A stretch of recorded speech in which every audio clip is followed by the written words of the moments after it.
Good morning, everyone, and welcome to today's webinar, Unlocking CCUS, Carbon Capture, Utilization and Storage in Eastern Europe, Aligning EU Policy, Funding and National Action.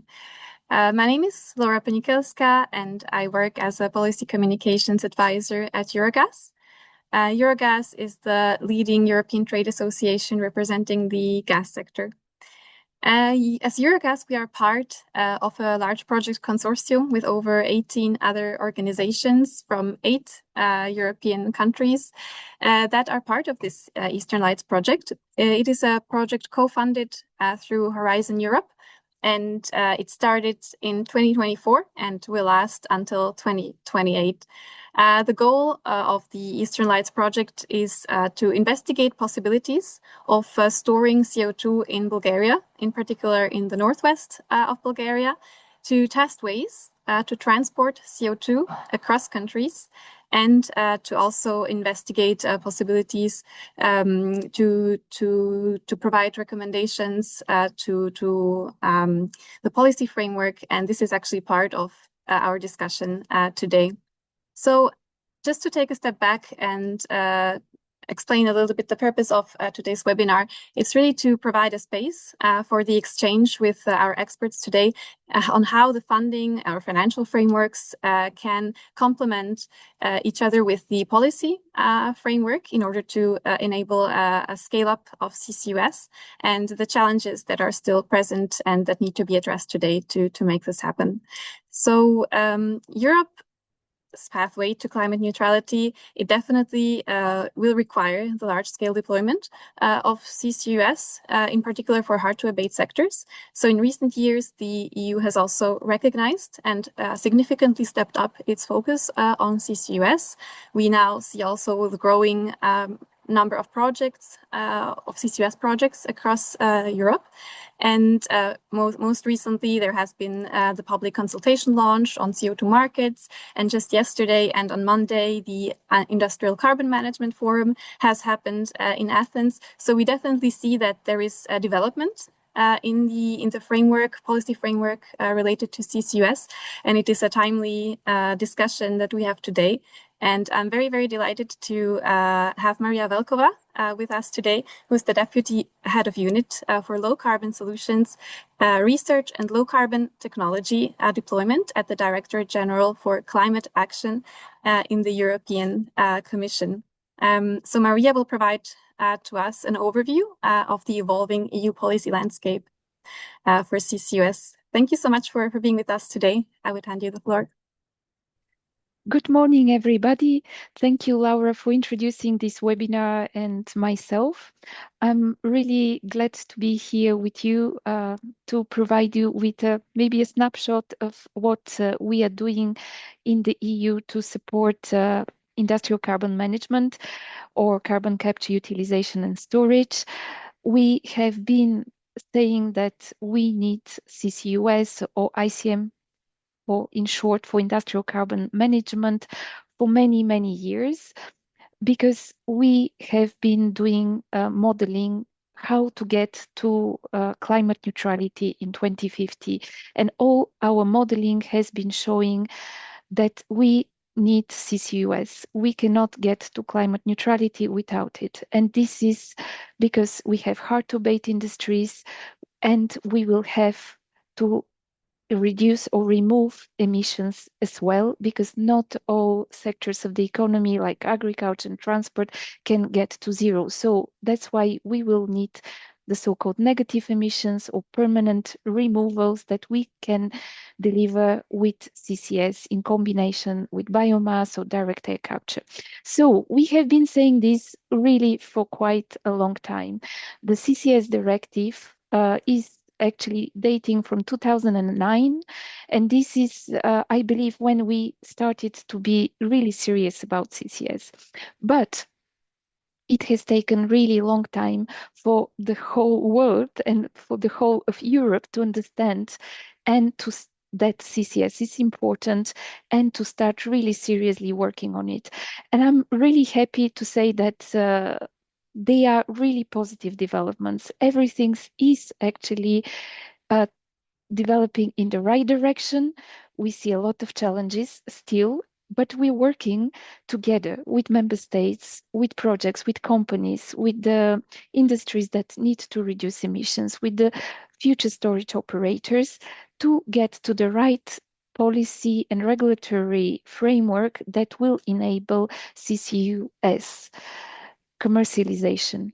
Because our modeling, I started with our modeling, shows that in 2050, we will need up to 450 million tons per year of CO2 captured for storage or for use. This is really a lot, even if 2050 is far ahead. Going like backwards in 2040, we would need around 280 million tons per year. What is really much more realistic or well foreseeable is 2030. And in 2030, we are talking about 50 million tons per year. When we are just about starting to get there. When actually the first storage projects are starting, the first capture projects are starting, but many, many projects are in preparation. So that's why we think it is really crucial that we, together with member states and with industry, put all our efforts to have the right framework. What we have done is most probably, because if you're here, you are most probably working in this area for quite some many years. Most probably many of you have been in Athens in the last 2 days and have heard all the updates. So I'm really just touching on the surface with my speech, really trying to summarize what has happened and what will happen and the main challenges. But what maybe is like a key milestone for us is the ICM strategy, which we came up with in 24, when we actually put everything in one document, this communication on industrial carbon management, where actually we explained why very clearly, we hope very clearly, why CCUS is needed and what needs to happen for the capture, for the transport, for the storage to be commercialized. And we need a lot of elements. And we have been supporting CCUS with funding for many, many years. A lot of research money have gone into CCUS. And I'm glad to be here today with you again, thanks to Horizon Europe, thanks to the European support for such projects and for project that is actually anchored in Eastern Europe, because we need CCUS in every single country in the European Union, because every country has industrial emissions. And even if there are no industrial emissions, there is a potential to deliver permanent removals. And every country has to look at its own potential and capacity and needs. And that's what we have been saying all along. We cannot do it at EU level. At the EU level, we can give the direction, and this is what we have been doing. We give the direction, we provide the funding, we provide the regulatory framework at a high level. But every member state has to go down at starting from even, well, they can start at national level, but they can go at regional. They should go at regional and local level, because projects do happen at local level. And public acceptance does happen or does not happen at local level. So projects together with national authorities, national regional authorities, really need to talk about CCUS, need to bring the public along. National governments have really to integrate CCUS in their national plans for energy and climate, or other strategies that they have, industrial decarbonization strategies, because without understanding how much of CCUS is needed at national level, what is the potential for CO2 storage at national level, it will not be possible to set the right national framework. But what we see, as I said, across the board is that every single country needs CCUS. And the sooner the development starts, the better, because projects are happening or they are being planned. Like, for example, in Bulgaria, we are aware of at least 2 projects under development. However, in every country, there are some problems with the regulatory framework. And thanks to the projects that are being developed, are being supported by the EU or not supported, they can be just supported at company level. These projects at the moment are testing whether the regulatory framework that has been set in place or is in place in a given member state is working. And I'm talking from a lot of experience we have, because I should have perhaps said that in the unit I work in, we are actually managing the Innovation Fund, and we are responsible for CCS directive for CO2 storage permitting. So we see on one hand the projects, the Innovation Fund projects that are in preparation. On the other hand, we see part of the CCS regulatory framework, namely the permitting of CO2 storage. And we see that across the board, Innovation Fund projects or these demonstration projects are testing the regulatory framework. So we work with the projects, we work with the member states to resolve the problems that are out there. We have a so-called CCS expert group where we talk really openly with the member states, with the competent authorities. We provide a lot of information and we listen to them and we try to adjust, because the framework is in principle there. We have the ETS directive, we have the CCS directive. If there is a business case, the CCS projects should be happening, but they are not happening because the business case is still not there on one hand. On the other hand, there are gaps in the regulatory framework, which can be the same for the whole of the EU. For example, that's why the EU is now working on legislative proposal for CO2 transport and storage to actually help establish the best possible marketplace. However, CCS can happen even in the absence of this. But it cannot happen because there is still a big funding gap. That's why we have the Innovation Fund, but not only, we have Connecting Europe facility. We have the RRF funding that is available, and some member states are using it to support CCS projects in their countries. And we actually, Horizon Europe I mentioned, and it is available. We actually included possibilities for supporting CCS in the LIFE program. So far, no projects there, but even the LIFE program can support in this term, because in the next MFF, it will be under the European Competitiveness Fund. So we have been providing a lot of funding opportunities. And last but not least, and there are many things that I can mention, the regulatory framework was completed or complemented with the Net Zero Industry Act last year, with the 50 million ton obligation for 2030. I'm sure if you're working in this area, you have heard about it, because we have heard the industry, especially the oil and gas industry, getting ready to provide storage solutions for decades. But nothing is happening, and we know that we need 50 million tons in 2030. We know that the oil and gas industry has the capacity to deliver this. And that's why NZIA, in short, Net Zero Industry Act, proposed and adopted a target of 50 million tons injection capacity in 2030. This is a very key milestone for us, because without storage, obviously, we cannot have CCS. And we know that capture installations are happening or in preparation across the EU. That's why the support that we're giving through the Innovation Fund, plus the regulatory framework, the regulatory obligations, are setting really the pace towards commercialization of CCS. The framework will continue developing, and we will continue exchanging how we go about challenges, what are the lessons learned, and we do this, as I mentioned, in various forums.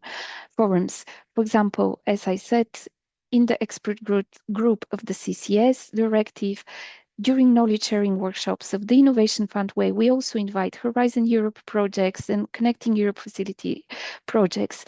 These are excellent also networking opportunities. And I believe in the seminar that we are all of us in today, you are doing exactly the same. And I would really, with that, I will stop my keynote speech because I know there is a very interesting panel coming along.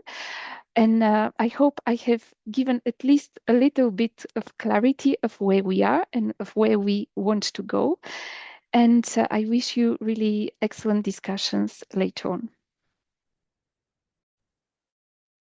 Thank you very much, Maria, for this overview. It was very, very interesting, especially when you mentioned actually the scale at which we are looking at how many million tons need to be stored by 2030, 2040, 2050 in order to reach the goals, and also that actually every country will require this opportunity so that its industries can decarbonize, but also some of the sectors that just have emissions that cannot be avoided.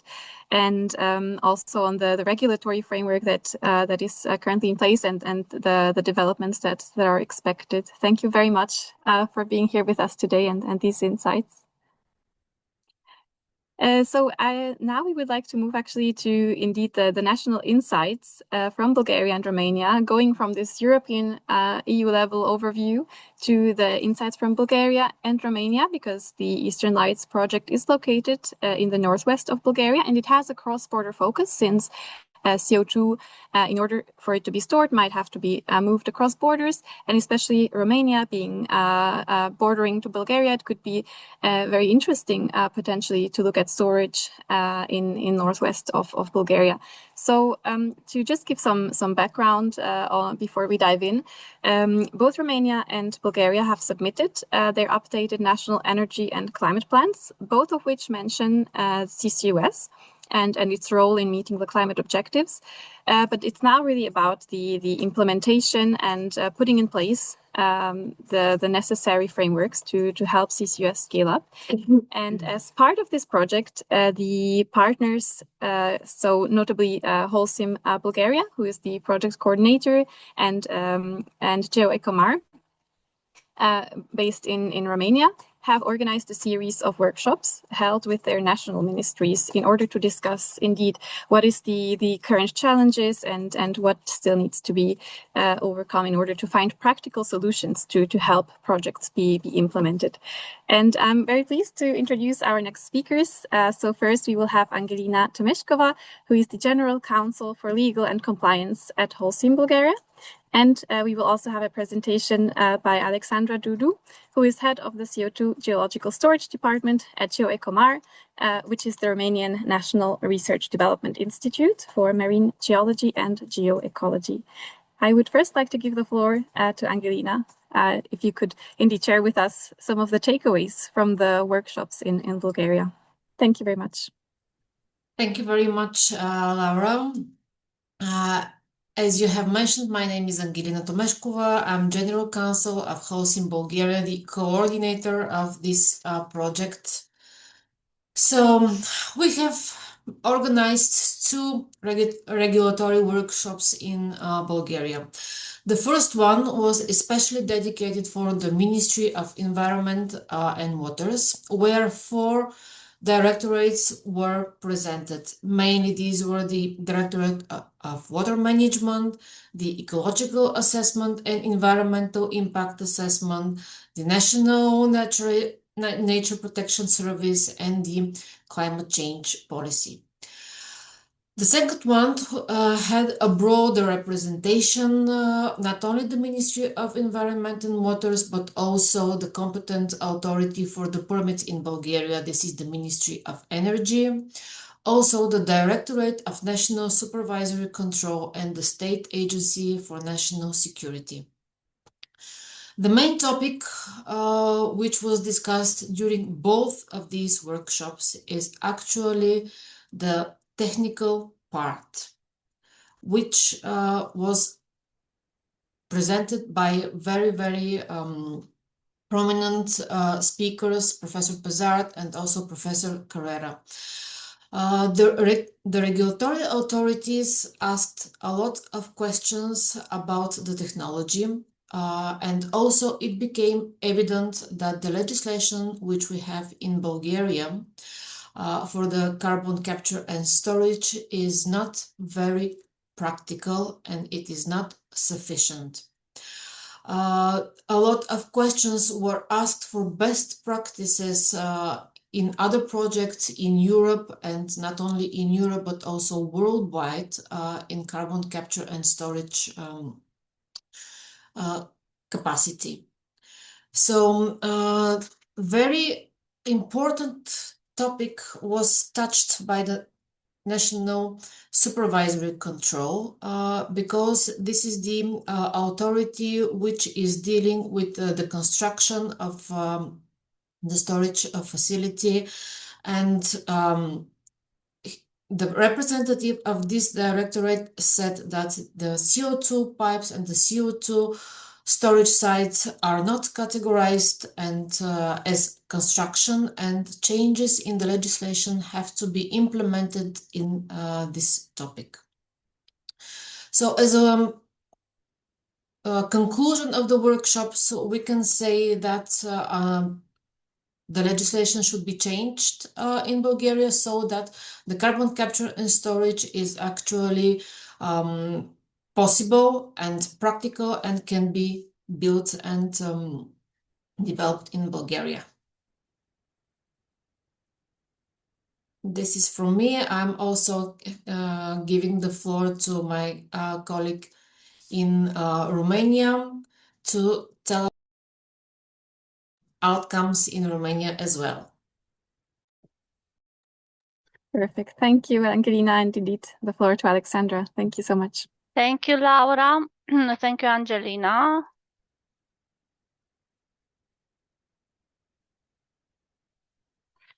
So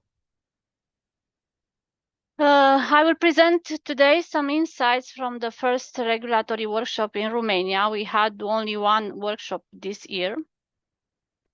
This workshop was organized on 13th of November in Bucharest, and it had a special topic, which was the funding streams for cross-border CO2 storage and transport.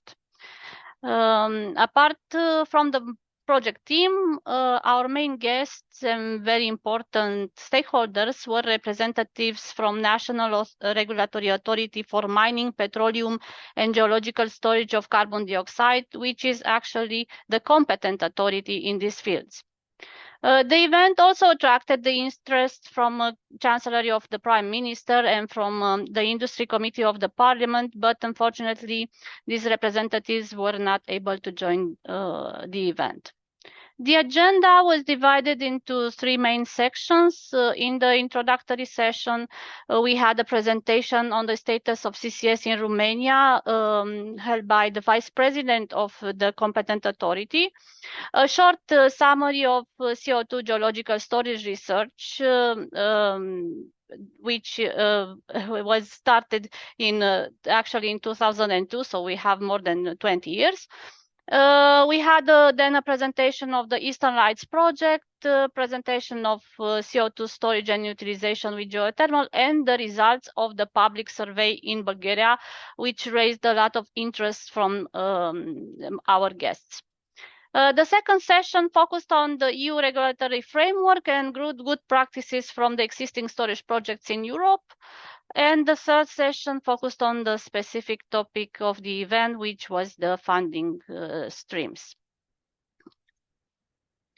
So within the workshop, we have identified several opportunities and challenges involving CCS in Romania. As opportunities, it should be mentioned that for Romania, there is a comprehensive regulatory framework for CO2 geological storage. And we had some recent updates to that, which focused on the harmonization with the petroleum law.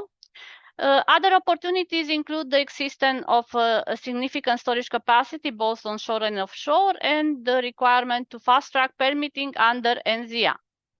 It should also be mentioned that recently one project from Romania was selected for funding under Innovation Fund. which is a big opportunity for us. One of the main challenges related to the implementation of CCS is the need for a national CO2 storage atlas and the reevaluation of storage capacities and solutions. On the regulatory part, the identified challenges are related with the elaboration of secondary legislation and the actual testing of the permitting framework. Because in Romania, not even an exploration permit has been requested yet. Other important hurdles are represented by the development of needed infrastructure and the need for public-private partnerships. There is another important challenge in Romania, which is public support. I think it is not a challenge only for Romania, but for other countries also. We have some opposition encountered in the past, so this is a challenge. We have identified during the workshop also some key steps for cross-border cooperation between Romania and Bulgaria. The premises for this cooperation start from the harmonization of regulatory frameworks to enable transboundary transport and storage, and also from building the transboundary CO2 transport infrastructure. It is needed also to produce for both countries the national storage atlases to promote future investments, and it's also important to start accessing European funds to build this cooperation and to further promote stakeholder dialogue and public awareness.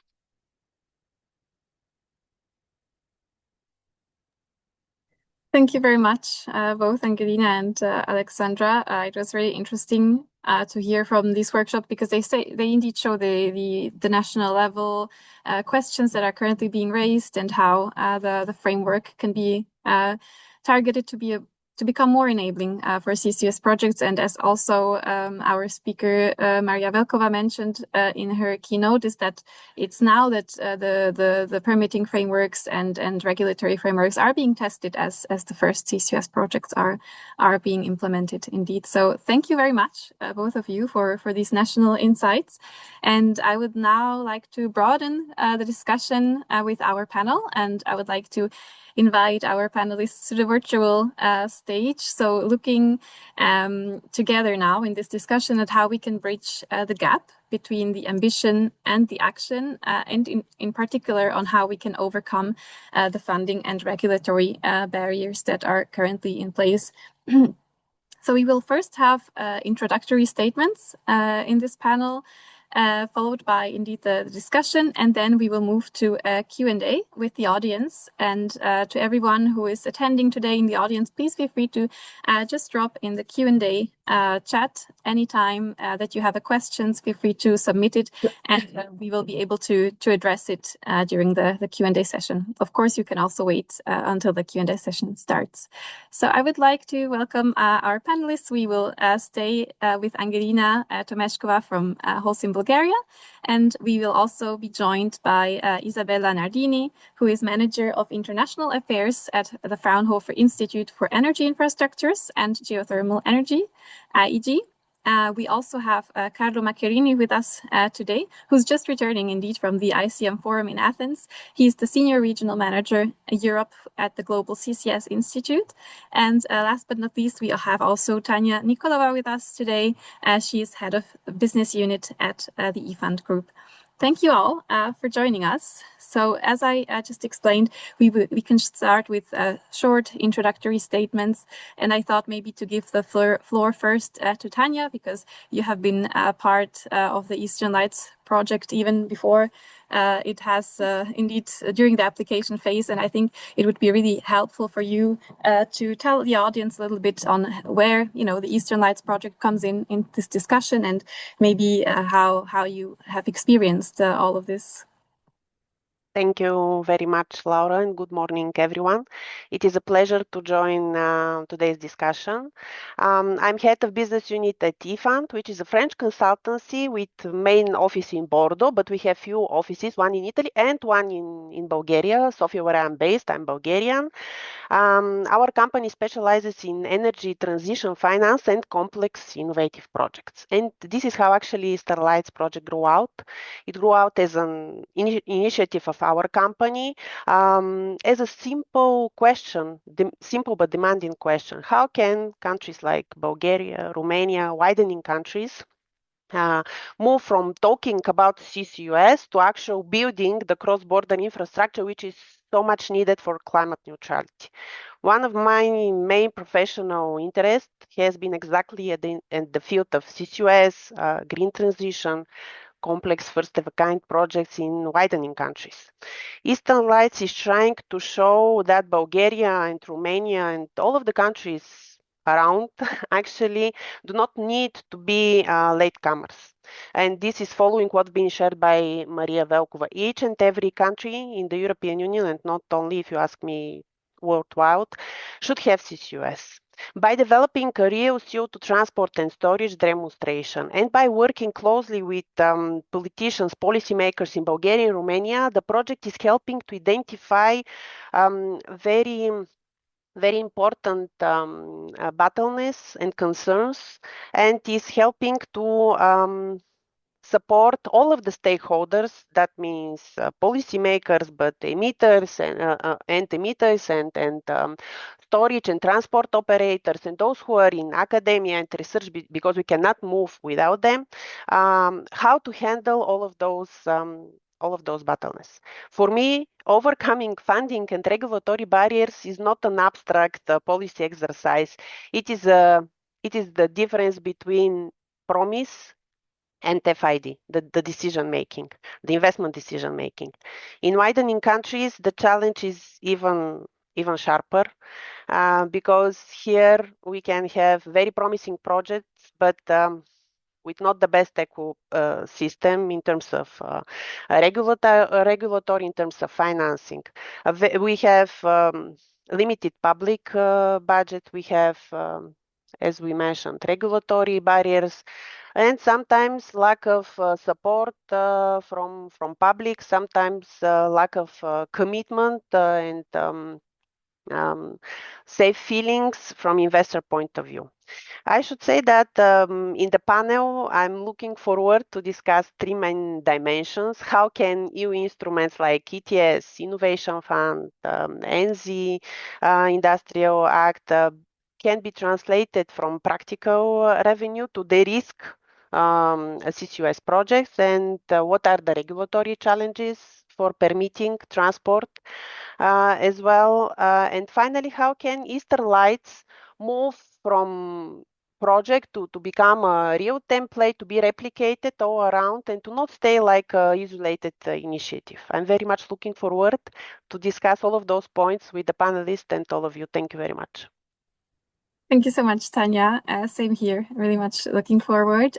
So we can indeed continue maybe with Carlo, if you would like to share with us maybe what, maybe, you know, also a bigger picture on the state of CCUS in Europe, or how your organization comes into this picture. And yeah, that would be great. Thank you for joining us today.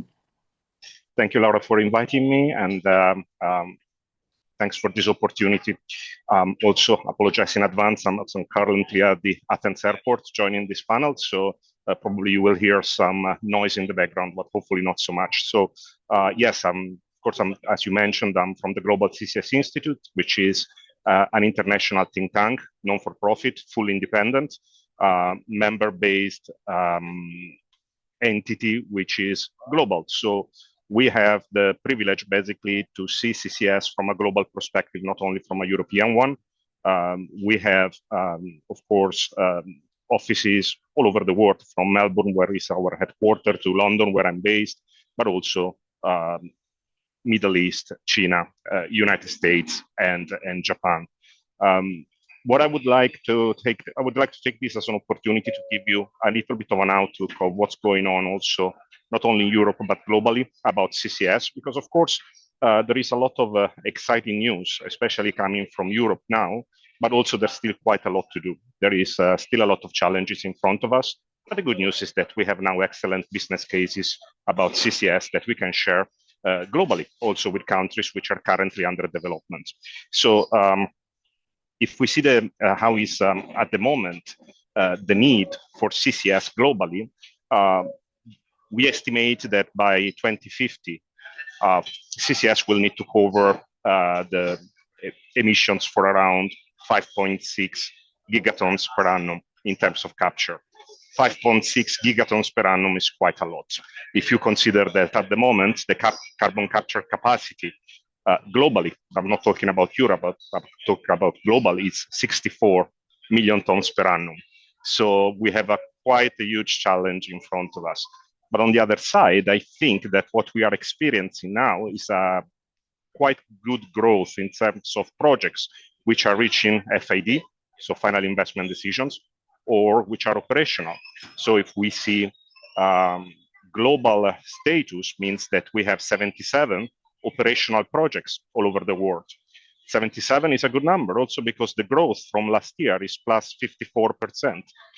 We are also experiencing a growth in terms of projects which are reaching FIDs. But also I think this is something relevant for this discussion and something that maybe we can discuss later. What are the projects that are reaching FIDs? Where are they? They are in countries which they have a solid policy, which cover CCS. And if you think about Europe, well, we can see that most of the projects are now in the North Sea.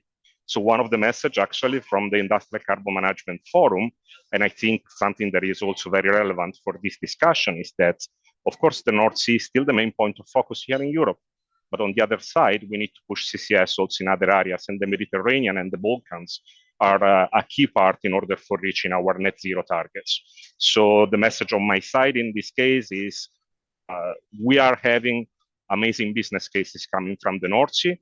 We need to follow them. We need to share this experience. We need to share the information that we have at the moment, because of course, the Mediterranean need to follow, the Balkans need to follow, and we have all the tools available, all the good business cases for having FIDs also in other regions other than the North Sea.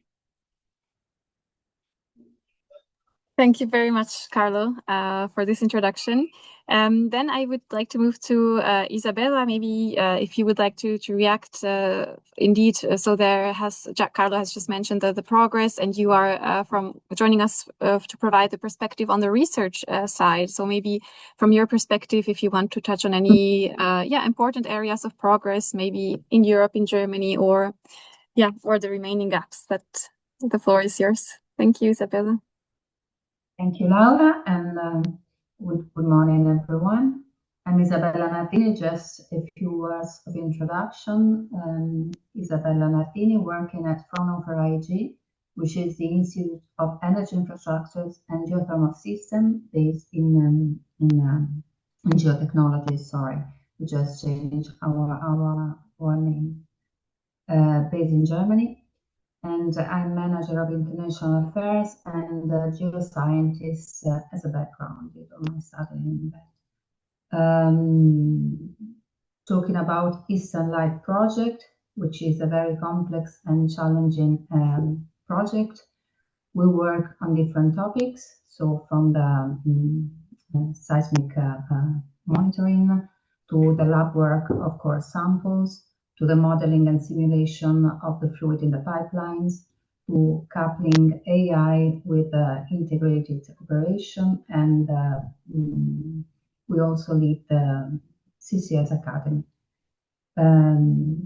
which is a strong transfer knowledge action that we foresee with all the other partners in Eastern Light. Giving just a few words of overview at European level in the research field, let's say, there are quite several research projects since 2018, especially from 2018 on CCS. different actions and also as reported in the official reports from the commissions talk now about CCS as one of the main challenge and needs for the energy transition. So just thinking about 2025, the Clean Industrial Deal published the CCUS technologies report, which were all these CCUS technologies were recognized as essential for decarbonizing the industrial sectors.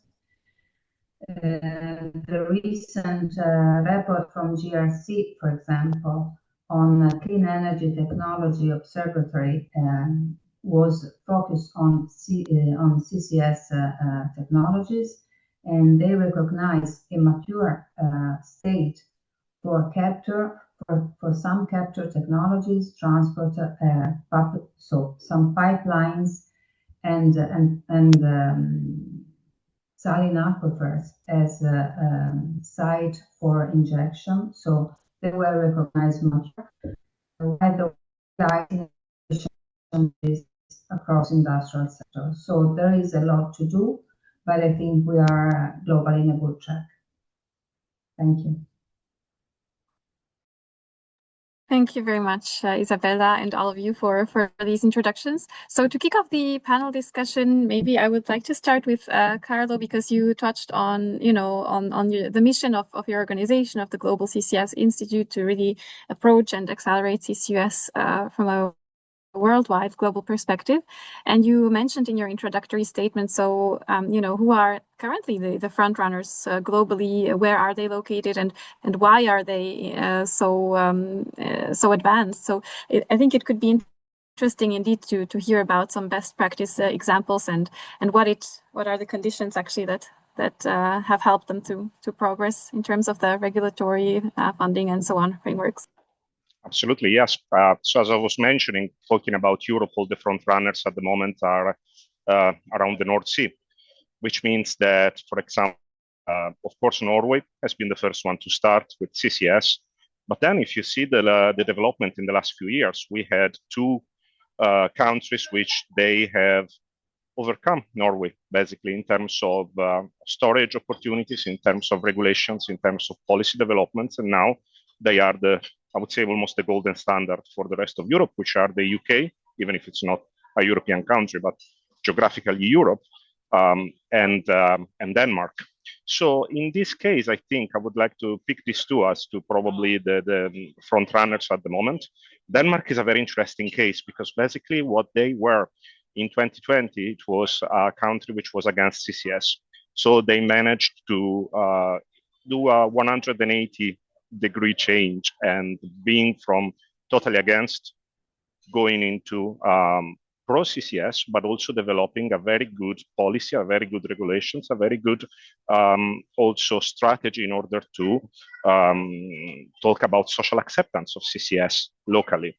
The UK as well. The UK has a very strong support from the government in terms of funding CCS, in terms of having a good policy and having a good regulations. The UK, I would say, is also very clever in setting up a cluster systems, which means having a series of clusters at the moment around 7, 2 of which called Track 1 are already have already reached FID, which are HyNet in Northwest and North Endurance Partnership on the East Coast. Basically, these clusters are a network of projects with the CO2 going into storage outside on the coast, and also storage there is a lot in terms of availability. So which means also they can attract opportunities of CO2 coming from Europe. So which means also that now something in the discussion in place is to link, of course, the UK ETS with the EU ETS, which is also something very interesting. Another message probably that I would like to give in this case is that, yes, of course, the North Sea is the golden standard at the moment, and the main discussion is all about the projects which are reaching FIDs are in the North Sea. However, we see that there are other countries other than these that are developing policies and are developing a very important tool on my side. And I see also that Alexandra mentioned this in her slide about challenges, which are contracts for differences. I think contract for differences is what is making the projects reality. So having the possibility to support the emitters, because at the moment the risk is all on the emitters, so that the risking strategy is key. So having contracts for difference, filling the gap between the installation price basically and the EU ETS, this is very, very important. I know other countries which are discussing contracts for difference. One of which is Greece in the Mediterranean. Poland is another one. Probably Italy will discuss it as well. So if we have this kind of policy in place, there we will have projects. Thank you very much, Carlo, for this. So since you mentioned some of the instruments, EU instruments that can help to the projects to actually flourish and gain traction, I thought maybe Tanya, if you would like to react on this statement, indeed on how can we leverage the EU instruments to help kind of de-risk such projects of course in Bulgaria, but in Europe at large. Thank you very much, Laura, and thank you very much, Carlo, for all of the insights which you shared, because all of them are so relevant, and I'm absolutely with you on what you've shared. I just want to bring some few insights about the good students in Europe. I want to mention, when we are speaking about contracts for differences, indeed this is on national level. It's one of the key movements which we are expecting to see in each and every member state, and I should say that already we have very good movements, and not only in Denmark but in the Netherlands with their next, in Germany with their climate protection agreement. So movements are already there in those countries. But if I should benchmark somehow Bulgaria, Romania, and widening countries against what being shared for the good students, I should say that in Bulgaria and Romania, in their plans, we do not have numbers. We do not have even goals which we need to meet. For instance, in Denmark, they said that they need to meet something around 160 kiloton per year from 2026 to 2032. But if you search for those numbers in some of the strategic documents in Bulgaria or Romania, you cannot see those numbers. So there is a lack of orientation for the emitters. What are the targets on national level? Then another thing which I would like to see in these widening countries, you mentioned Poland. I should mention here even some few more, Croatia, of course, Greece, they're discussing, but still not unlocked. In Bulgaria and Romania, we are missing concrete funding instruments on national level. Because yes, I agree that the hybrid financing, the hybrid support, when you bring together EU funding, together with national funding, contracts for difference, together with infrastructure support, then you have some clear orientation and de-risking those, especially on early stage, those first projects. But for sure, we cannot rely only on EU funding, only on the instruments like innovation funds, and this is following what's being shared by Maria Velkova. The actual movement should be done on country level. And here, if you ask me which is the best funding solution, which is the best way to handle technical barriers, or how we can de-risk everything, I should say rely on the most important resource, human resource. And this is the energy which you could see in people. Because even with the best finance, even with the best technical solutions, if you don't have this movement and this energy per human factor, you cannot move forward. And this is what I saw in Eastern Lights. This is what I saw during the regulatory workshops organized by HOSIM in Bulgaria, organized by GeoEcomar in Romania. The energy is there. So I'm convinced that we are on the right path. And yes, I don't know, did I reply to Laura? Thank you, Tanya. Yes, that was really, really interesting, and I think it's a good kind of transition if we can hear again a bit more details from Angelina, since so both of you, Carlo and Tanya, you've mentioned some of the kind of the progress and some success cases, but still things that need to be changed. And Angelina, you mentioned also some main points in your country insight session. But if you can, share maybe a bit more details indeed on the concrete regulatory framework in general, and what is kind of the most urgent, or how to approach it in order to help make it more enabling for projects. That would be great. Thank you, Laura. As I have already mentioned, in Bulgaria, we have the legal framework which should allow a CCS to happen. This is a law since 2012. It is the carbon capture and storage in subsurface act. But we have managed to identify very important gaps and obstacles in our legislation. So first of all, there is no regulatory framework which regulates the procedures for the permit regime, for the design and for the constructions of the pipelines, including the preceding spatial planning process. I mean, first you need to plan the space for the CO2 storage, and then you need to construct it, but this is not regulated in Bulgaria yet. Also, there is no regulation for the technical rules and for the regulations for the design, for the construction and the usage of the carbon dioxide transmission facilities and equipment.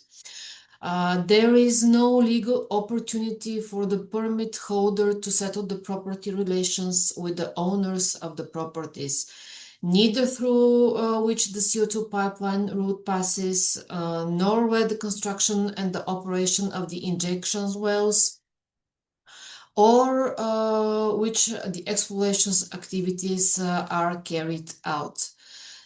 Very important thing to mention is that the Bulgarian legislation provides a tender procedure in order to obtain first the exploration permit and then the storage permit. Also, something which we need to consider is the option for the exploration permit holder to submit also an application for the storage permit to obtain, but this is not granted automatically. I mean, if there is another application within 1 month after the public notice, again, the tender should be conducted. What the legislation provides also is that the third-party access should be done in a very transparent and non-disciplinary manner. And the permit holder should give some financial guarantees for during the storage permit duration and also afterwards. For instance, there should be a financial security for the liability for the fault after the transfer. There is also operational and corrective liability pre-transfer of the permits to the state. The Bulgarian legislation provides also a 30-year period for storage of the CO2, and then the permit holder should transfer the sites to the Ministry of Energy. But the tender process and also the process for receiving the permits, there is no fixed duration. How long does it take? And maybe this is something to consider, especially in the light of the NZA. Just to give you an example, the deadline for buying the documents in order to participate in a tender is not less than 4 months and up to the 6 months. As you can see, this is an entirely long period in order to grant the permit. For that reason, we have identified some proposals in order to amend the Bulgarian legislation. As I said, there should be statutory easement rights for the transport, for the injection, and for the storage of the carbon dioxide. There should be also introducing technical rules and regulations for the design, for the construction, and for the use of the facilities and the installations for the transport and the storage of the carbon dioxide in the legislation. I hope that this answers your question. Thank you very much, Angelina. That was really very interesting, and indeed, I hope we can come back to some of these points later. But I would like to then hear maybe from Isabella, since from your work in Germany, and what would you say is the current progress in Germany, and if you have any insights to paint us a picture from this national perspective, that would be very interesting as well. Yes, thank you. So in Germany, there have been very good progress for CCUS. So Germany rolls out an industrial climate plan integrating CCS for the first time in the plan. This was in October 2025. So Germany has launched a 6 billion industrial decarbonization initiative. So this is very ambitious, and this give breath to the CCS technologies, and all these actions are addressed for the national climate policy. So from the let's say as a good example from Germany, we have a clear national strategy. So defining sector-specific targets and carbon management roadmap provides policy certainties and guidelines for investment. A modernization of the legal aspect. Now I will come soon, I will say a few words on the new law for CCS in Germany.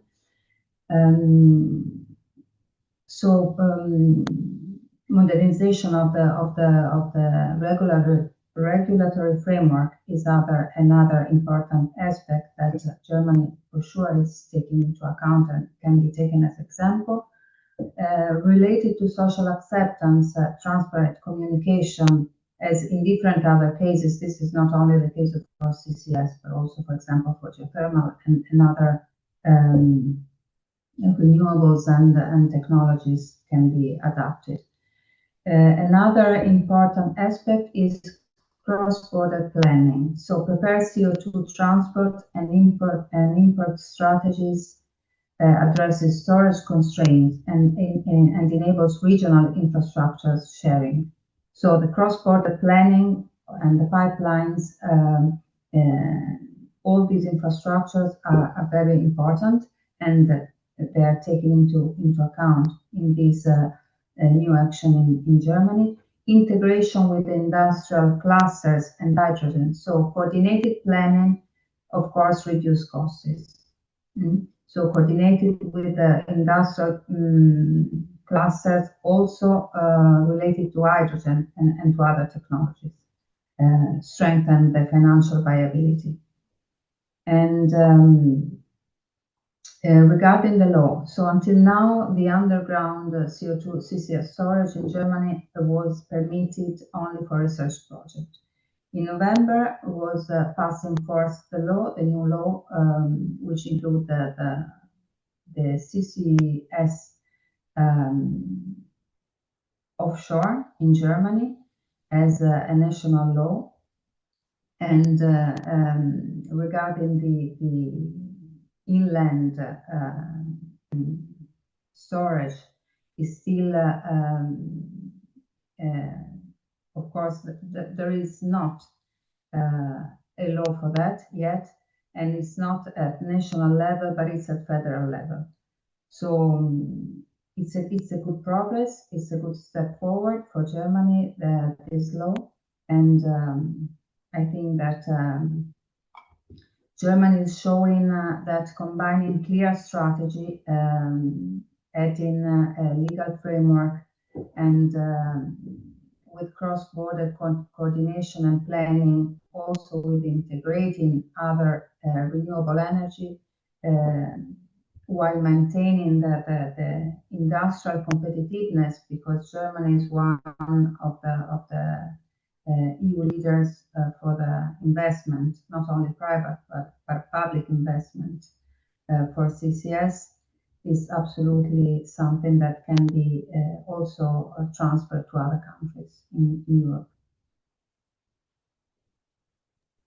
Thank you, Isabella. And I think it's indeed very relevant to touch on the additional distinction here that the Eastern Lights project is actually an onshore project compared to many other projects that are actually offshore in the European Union. And maybe if Angelina, you could provide some insights, what is kind of the additional considerations that need to be taken into account, given that it is in this particular instance the actually first onshore storage project in Bulgaria.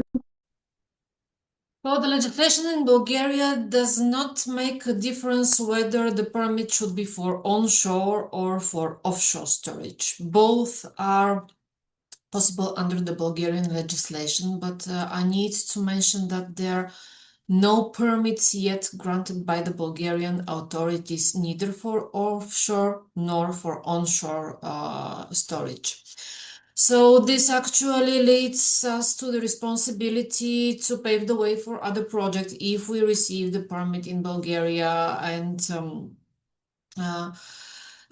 that is why we have a very close communication with the competent authorities in Bulgaria, because we know that our application was the first one. And together with the Ministry of Energy and with the Ministry of Environment and Waters, we are learning now what is the procedure and what we need to do so that the carbon storage is actually happening here in Bulgaria. Thank you very much. Well, maybe we can stay indeed on this topic of the onshore storage. And Carlo, I know that you have mentioned kind of the example of Denmark and how it is really one of the front runners. But contrary to what one might think, it's not only offshore projects, but also in terms of onshore. Could you share more about this? Yeah, of course. So Denmark, I think it's a very good case in talking about onshore because of the commitment that they basically are showing to onshore CCS. Let me explain. Again, as I was mentioning, Denmark changed completely from 2020 to now. From 2020 to 2025, of course, and here we are talking about offshore. They have developed projects which are reaching FIDs now. But also, I think what is worth mentioning for Denmark is from one side, the strong political will from the government. So it all starts at the very political level with commitment from the government. And then, of course, you have tools coming from the innovation funds. However, the government has really pushed. On the other side, also, as I was mentioning, policy driven. They have created contracts for differences with money allocated. But then probably what is also very important, and it's key in the discussion, is public acceptance, how you are managing public acceptance and the message that you are sending to communities, to media, to the public in general. And here, well, we open quite a lot of discussions, and something that I've learned only yesterday from people from Denmark on how they are managing. First of all, of course, communication is key, involving local communities, sharing knowledge, involving media. Again, we have amazing business cases coming from other countries. We have a safety record, which is very remarkable because CCS is not new. CCS is something that exists since the 70s. So sharing this kind of information is pretty important. On the other side, also sharing information about job security. CCS is not only creating new jobs, but also secures existing jobs.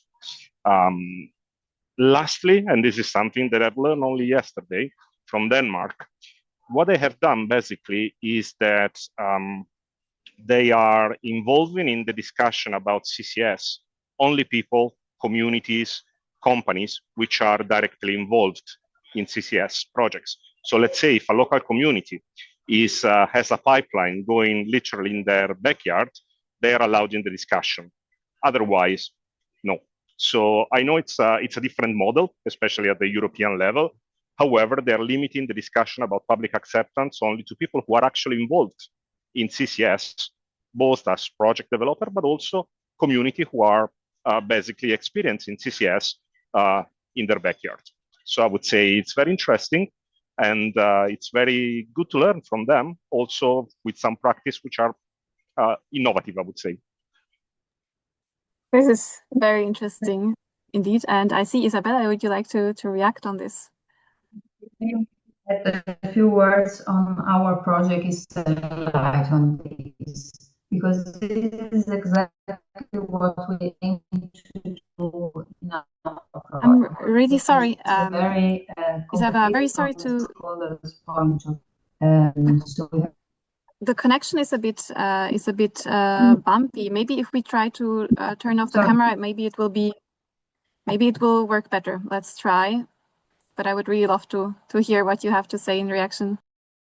No, just to reinforce what that I do really agree with what Carlo was saying, and this is what we are doing also in our Eastern Light project, because we have different type of stakeholders involved. So and we are going to involve all the also local communities and policymakers. So we have really this type of approach, multi-stakeholders approach, I would say, in Eastern Light. Thank you. Thank you. Yes, now we heard you. We heard you perfectly right now. So maybe as we slowly will move into the Q&A, but maybe one last question, if I could ask to Tanya. So we've heard indeed about kind of this aspect with the onshore storage, but there are many other things that need kind of still improvements in the framework. So we have, as Angelina also mentioned, on the permitting, there is the CO2 transport and so on. And maybe if you have some inputs to say what concretely would feel the project and transport and storage operators, but also emitters feel more confident to actually be able to move forward with these large-scale CCUS projects. Thank you very much. It's actually sum up of what's been already shared by Carlo, Angelina, Isabella, Maria Velkova at the beginning. And it is to have a clear plan for support, of course, from policymakers, a very clear regulation, what is next, support in terms of infrastructure, because we should agree that when we are speaking about weak transport and storage infrastructure, actually we're speaking about not existing at all transport and storage infrastructure. And with projects like Eastern Lights, we are doing this. We are building the basis on which investors can come and can unlock the operational projects for transport and storage, because Eastern Lights is a research and it's innovation project where we are testing and demonstrating. It's a research project. Even though that we are demonstrating actual injection, we should always remember that this is not an operational project. It is a research project. And we need people to sit together and to work together, because I'm sure that, as I told you, I already saw the energy which is here in widening countries, where I'm very active in the last 6-7 years in the field of CCUS. So people have got the energy. They are willing to sit and to work together. And with Eastern Lights, I think that we can do, with the support of Fraunhofer, who are organizing this CCS Academy and knowledge transfer. But yes, regulation, funds, and infrastructure. These are the three pillars which we need to secure in order to make investors safe to go for FID. Because even we can see this in many projects in Europe where FID is postponed on purpose. They have everything ready. The legislation is there, the finance is there, but because of many uncertainties like CBAM, will it start or not? Let's see it unlocked. The carbon prices are still not concrete. They're not in stone. All of this is giving uncertainties. Yes, I'm very positive. Many things happen in the right way, but still we need to stay focused, especially here in Bulgaria, Romania, in the Balkans, in widening countries, and to push. And I'm very thankful that we have this great support from big companies like our coordinator, Holcim, like huge research groups like Fraunhofer, CNRS, CSIC, many others like Eurogas, amazing team in Eastern Lights, and all of them are here actually to support and to unlock this climate neutrality and decarbonization, because this is the future of our kids, I believe. Thank you very much, Tanya. So with this, I think it's great if we move slowly into the Q&A. And so we have one question from Alyona, who is asking if do you have any plans in your countries for the utilization of captured CO2 in cases where storage is not allowed or not currently feasible? Would one of you want to react directly, since it's not it's saying countries, so feel free to jump in. Yes, Tanya? Something which we missed, and it's absolutely crucial. Very often we are speaking about CCS, but actually it's CCUS. And if we should speak about long term, I'm absolutely convinced that the long term solution is utilization. Storage is short to mid term, if we can speak about short and mid term in CCUS, but utilization is the real future. And via Eastern Lights, we are touching utilization, if I should be honest, because with us within the consortium, we have a spin-off of Siemens, and this is energy to factor to energy, I'm sorry, which are using, we'll do it via digital twin, we'll demonstrate how the captured CO2 can be used for geothermal as a heat fluid, and this is utilization. So if everything is okay, and I'm very positive that we'll have the permit for the demonstration and testing what we have on paper to actually put it on action, we will see utilization in Bulgaria demonstrated even via digital twin for Eastern Lights. And so far for Bulgaria, I'm not aware about real utilization on operational phase. Thank you, Tanya. I see, Angelina, you want to react on the utilization part? I just want to add that under the current legislation, the utilization is not allowed. So this is something that we also need to consider when coming to the legislation amendments, because this has to be included also, not only the Bulgarian, but also on European level. Very interesting. Thank you. If Carlo or Isabella, you would like to react on something on the utilization, if not, we can move on to a next question. All right. So there was actually one question in the chat about Romania. So I mean, our Romanian participant. Well, Alexandra, if you're indeed able to answer for the Romanian case. So the question was indeed that Romania has the biggest obligation to make CO2 injection capacity available under the Net Zero Industry Act by 2030. But from what we have heard today, it's of course difficult to achieve in a short time, but the ambitions are there. Do you know how Romania looks at this ambition, and could you share more? Yes, I forgot to mention in my presentation this opportunity and challenge in the same time, that we have more than 10 megatons to store under NZIA until 2030. Of course, this was considered by Romanian companies. Right now, they are struggling with their high quotas. and also there is legal action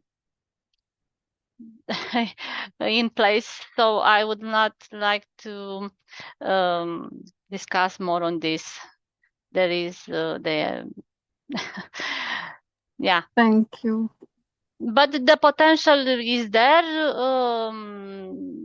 The regulator has started to look at available areas for storage. There is reporting on their website and to the Commission.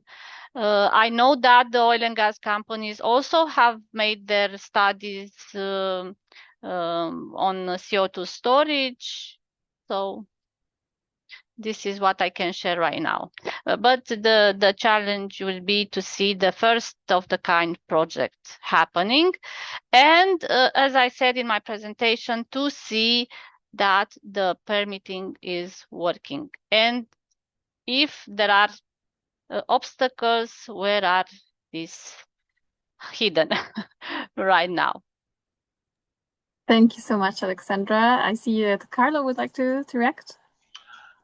Yes, just quickly something about the obligations for emitters.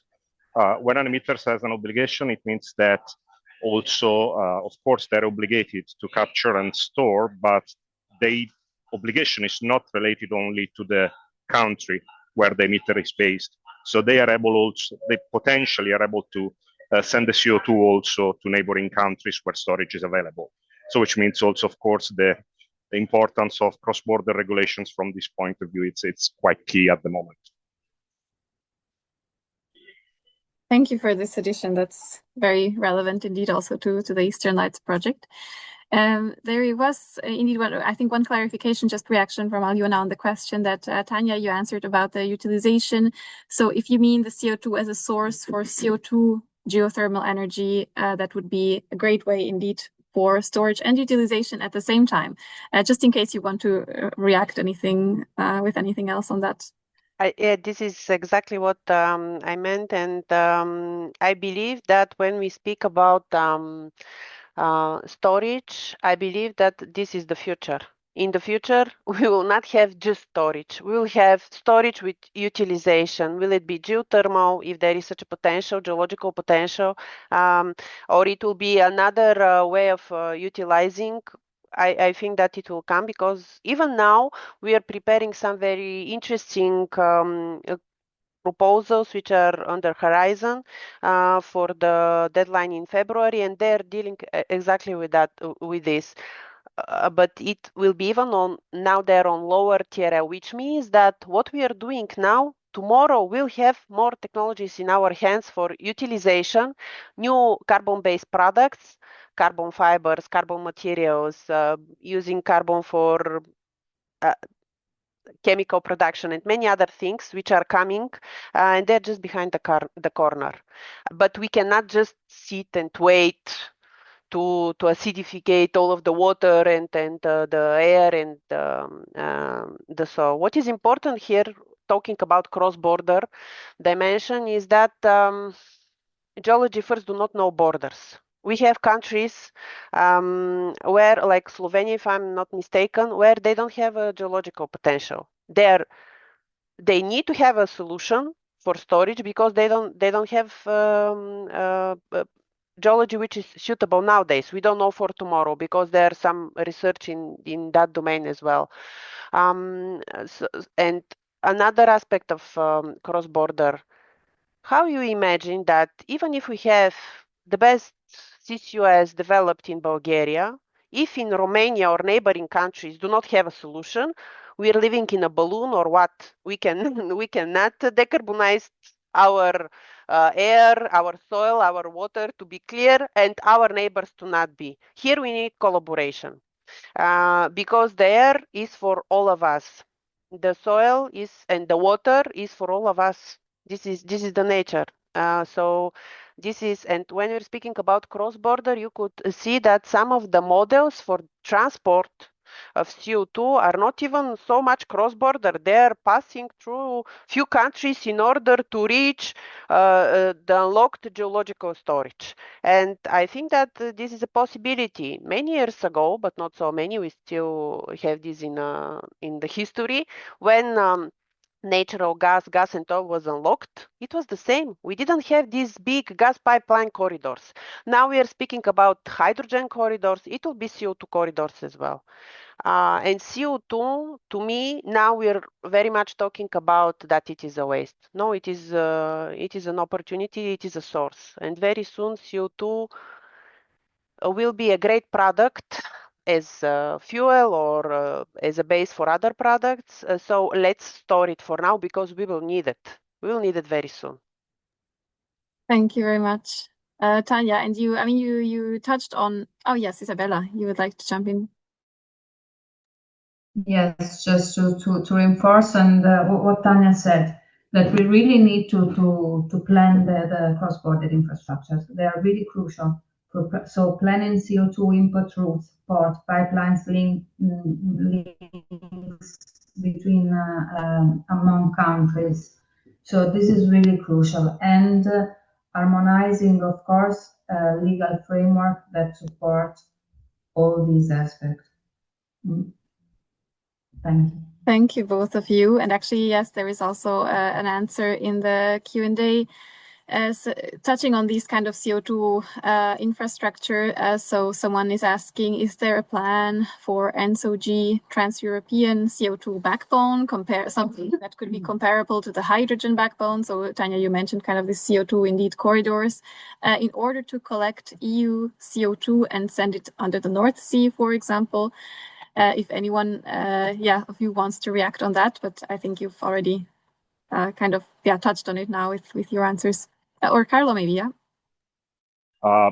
Just quickly on this one, of course, sending CO2 under the North Sea, it's a priority because storage is there. However, since, like, to give you an example, I'm in Greece at the moment, and it's quite far from the North Sea.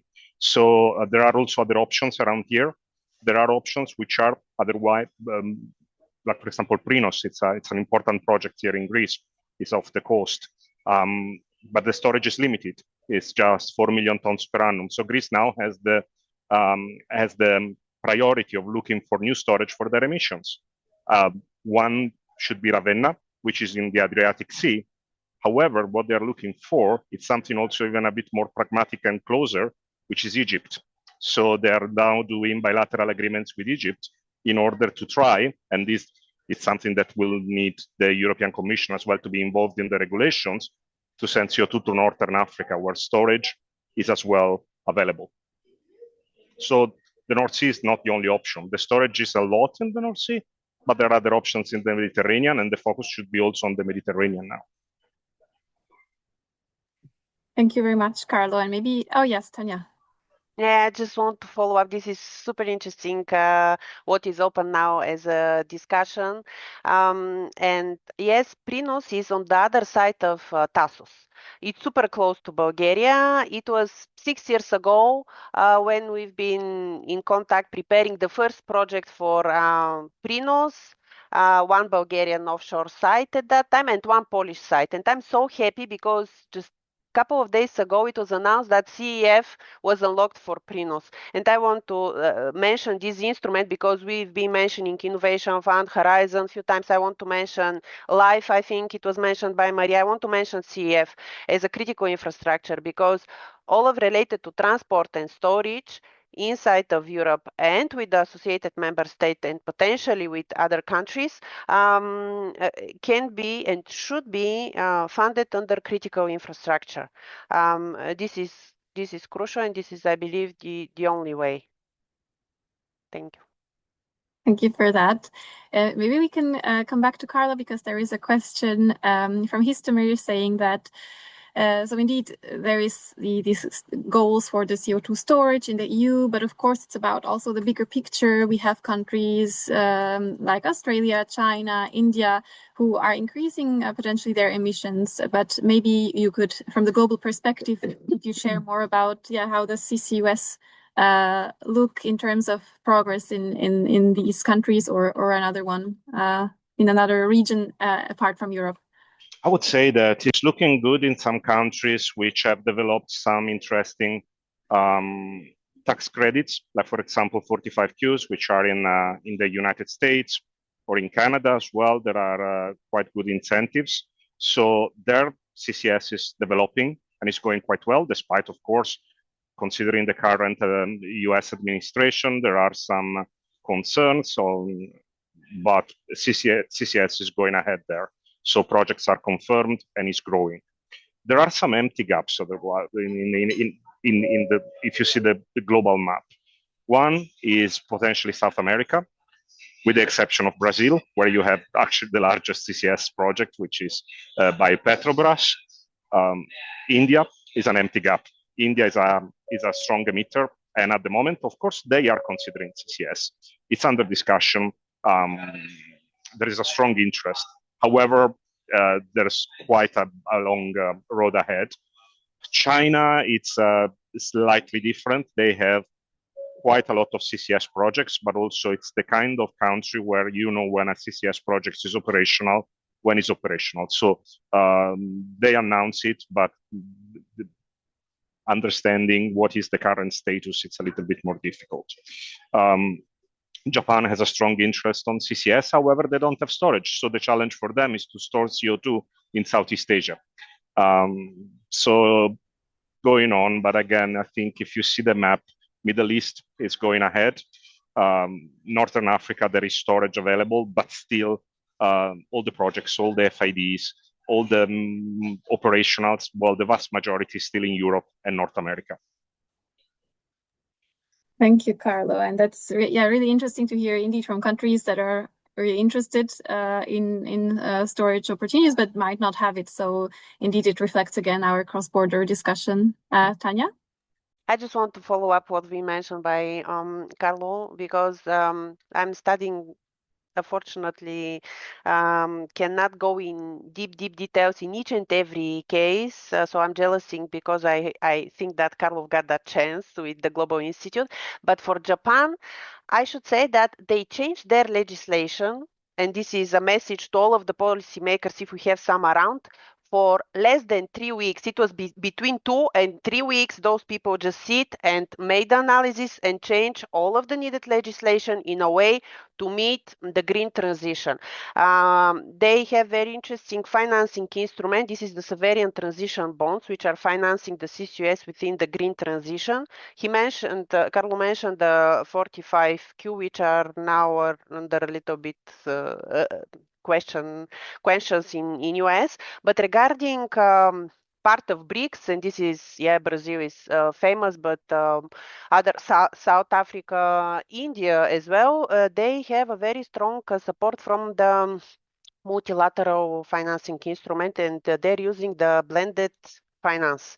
So in Europe, why I'm saying this? Because in Europe, we can look around with the help of Global Institute, what are the good students here and there, what we can take, and maybe to implement some innovative instruments and movements in countries like what was mentioned by Carlo in Denmark, because in Bulgaria, indeed, we are, with Eastern Lights, we are making strong movements for public acceptance, but this is super interesting that they're limiting and only stakeholders which are actually in touch with the CCUS can participate in the discussions. We do not have this limitation in Bulgaria or Romania, from what I know. Correct me, Alexandra, if I'm wrong. The public acceptance as an idea is open for discussion, and even under legislation, it is open to be discussed from all of the stakeholders which want to discuss. And I think that this could be an interesting approach in Denmark.